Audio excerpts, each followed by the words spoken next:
In this video, we'll be taking a look at the random forest machine learning algorithm and how it can be used to predict football matches.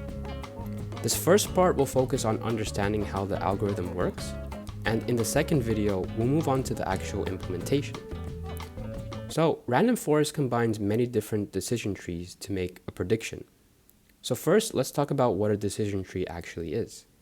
And a decision tree works by asking a series of yes or no questions about the data. For example, is the home team's average expected goals higher than the away team's? Does the home team have more league points? And each question splits the data into smaller and smaller groups until the model reaches a final prediction, such as a home win, draw, or a loss. The problem with just one decision tree is that it can be very sensitive to the data. A small change in the training data can lead to a completely different tree and a completely different prediction. This means a single decision tree often overfits. It learns patterns that work well on past matches, but doesn't generalize well to future games. Another key point of the random forest algorithm is that it introduces a technique called bootstrapping. And bootstrapping means that instead of training every decision tree on the exact same dataset, we create multiple new datasets by randomly sampling from the original data with replacement. What this means is that each tree sees a slightly different version of the match history. Some matches may appear multiple times in one dataset, while others might not appear at all. Because of this, every decision tree learns different patterns from the data and makes slightly different decisions. This randomness is important because it reduces overfitting, and instead of one tree memorizing the data, we now have many trees that generalize better to unseen matches. So now I'll be actually showing you how the bootstrapping process works. So we have this original data set right here. We have the match ID, we have the home team name, the away team name. This is the expected goals for difference, which is calculated as the home team's average expected goals in the last 5 games minus the away team's average expected goals in the last 5 games. This is the expected goals against difference, which is calculated as the home team's average expected goals conceded in the last 5 games minus the away team's average expected goals conceded in the last 5 games. This is the cumulative points difference, which is calculated as the total league points of the home team minus the total league points of the away team before the match has started. And this is the home result, basically. So for example, if this is a W, this means that Arsenal won this game. So the way the bootstrapping works is it randomly selects rows from this original dataset. So let's say, for example, the first randomly selected row is this one, match ID 2. So that's the first row in our bootstrap dataset. Then, for example, let's say it randomly selects this one. Then let's say it selects this one. And then let's say it selects this one randomly. And then let's say it randomly selects match ID 2 again. And it can do this since this is sampling with replacement, which means the same row can be added to the same bootstrap dataset multiple times. So as you can see here, we have match ID 2 and we have match ID 2 here as well. So we have 2 of the same rows in the same bootstrap dataset.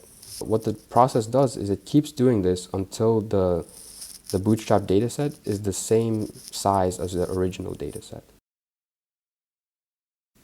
So now that it has 10 rows, which is the same size as the original dataset, the bootstrapping process is concluded and it can be used now to train the decision tree.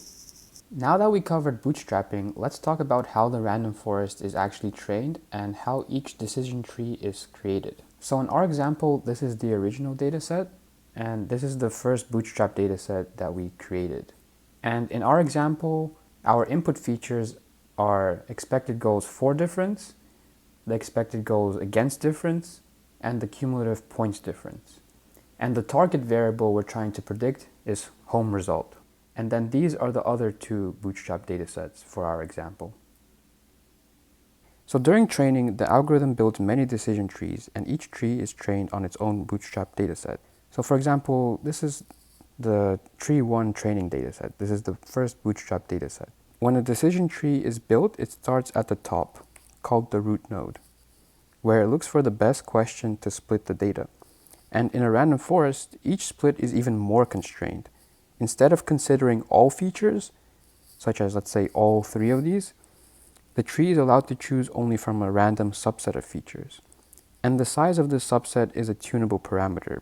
So in our case, let's say we set our max features parameter equal to 2. So this means that at each split, we're only looking at randomly 2 of these 3 features. So at the root node, let's say the random feature subset is the expected goes for difference and the cumulative points difference. So using only these features at this node, the tree tries to find the best possible split in the data. So what it does, it tests different thresholds for each feature and chooses the best split that best separates the match outcomes into more consistent groups, such as only wins, only losses, or only draws. So let's say at this node, the best feature to split on might be expected goals for difference. If the value is greater than 0, every match in that group is a home win. So the tree can stop there and predict a win. If it's less than or equal to 0, the tree keeps splitting the data until it reaches a clear decision. Since we're splitting the data even further, at each new split, the model only considers the subset of data that reached that node. It does not reconsider the data that was already split off earlier in the tree. So at this node, match ID 1, 4, and 7 are not considered. Further down the tree, let's say the random subset of features at this node is expected goals for difference and expected goals against difference. Suppose the best split is once again on expected goals for difference. If the value is greater than or equal to 0, all of the remaining matches are draws, so we label that leaf as a draw. If the value is less than 0, all of the remaining matches are losses, and we label that leaf as a loss. So the tree keeps splitting the data again and again until it reaches a stopping point, such as no more data to split, a maximum depth, or a minimum number of matches in a leaf. At the end of this process, each leaf node stores a prediction based on the most common match outcome among the data points in that group. In our example, all the outcomes are the same because we're using a simplified made-up dataset, but in a real-world data, outcomes are usually mixed, so the prediction is based on whichever result appears more frequently. Another thing to note is that the same feature can be used multiple times within a single decision tree, and that's completely fine. So as you can see, the expected goals for difference was used twice in this decision tree. And a feature might be the best choice to split the data at one level of the tree, and then again further down when the data has been narrowed to a smaller subset. Because each split is trying to improve how well the data is separated, some features end up being used many times, while others may not be used at all.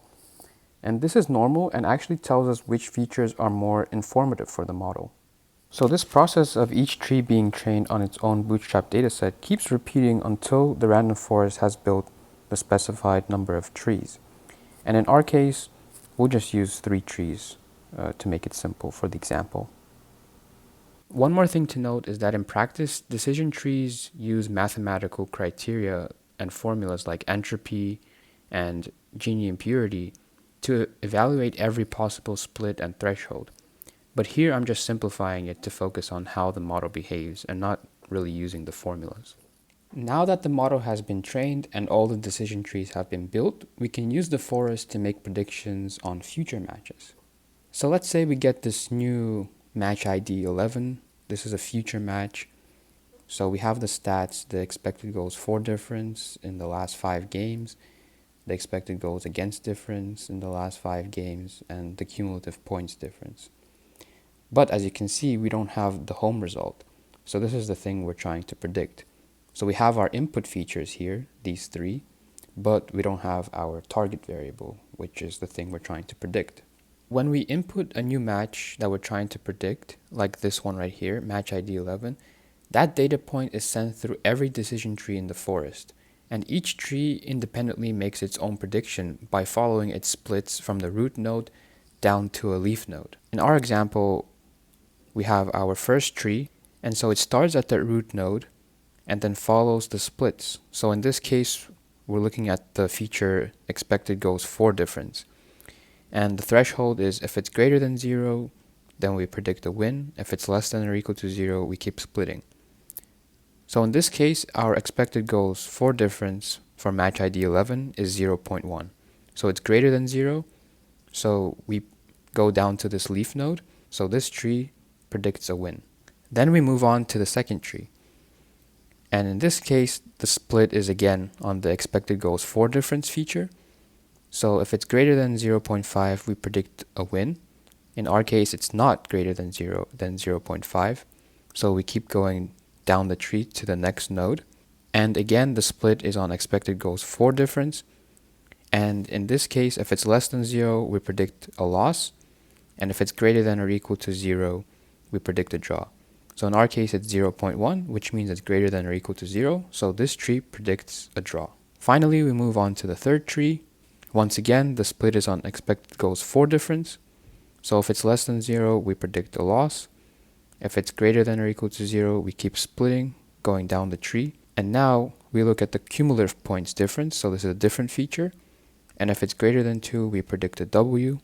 And if it's less than or equal to 2, we predict a draw. In our case, cumulative points difference is 1, so it's less than or equal to 2. So this tree predicts a draw.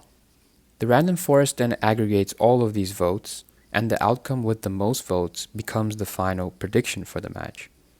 So in our case, there's only one win prediction and 2 draw predictions by 2 trees. So the draw prediction has the most votes, and in this case, the final prediction then becomes a draw. In this video, we learned how the random forest machine learning algorithm works and how it can be applied to predicting football matches. We covered the core ideas behind decision trees, bootstrapping, how the model is trained, and how it makes predictions. In the next video, we'll implement this in Python using real match data and use the model to predict actual future games. Thanks for watching, and I'll see you in the next one.